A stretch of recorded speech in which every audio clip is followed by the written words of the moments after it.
What I'm showing you here is a long nerve filament. I know it's nerve because it has the crosshatch pattern in it, which you will see as we go along the length of this. I just removed this from a decalcification solution pardon me, of Triceratops condyle. Begin to see some of the crosshatch pattern here.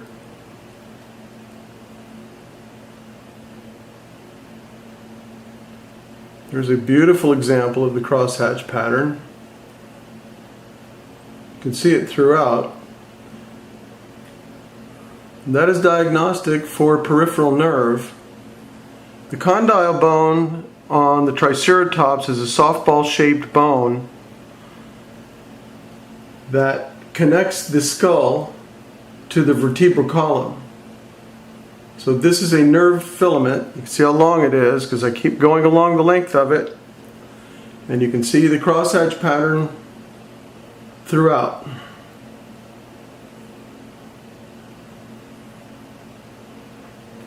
This is collected at the Hell Creek Formation in Montana, as is a lot of our material. This nerve is from the same condyle specimen that we published in Microscopy Today and was featured on the cover of the journal.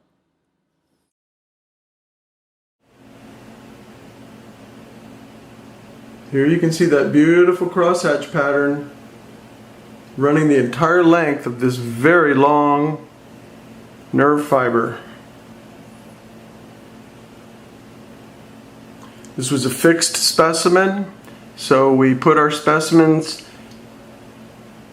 into formalin when we remove them from the bone. Actually, the bones themselves go into formalin.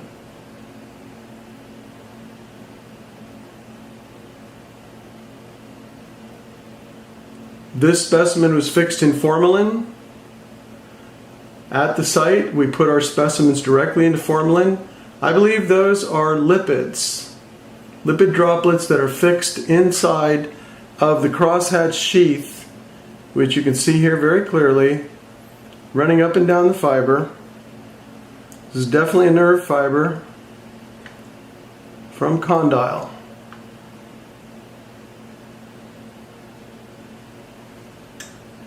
We're at 500 power. We still haven't reached the end of the fiber yet. But still, you see this crosshatch pattern expressed all the way down the length of this fiber. You can also see many individual fibers frayed away from the body of the nerve filament. There again is a beautiful crosshatch pattern. We're using polarized light. That's a beautiful example of the crosshatch pattern seen in peripheral nerves from compact bone. Thank you for watching.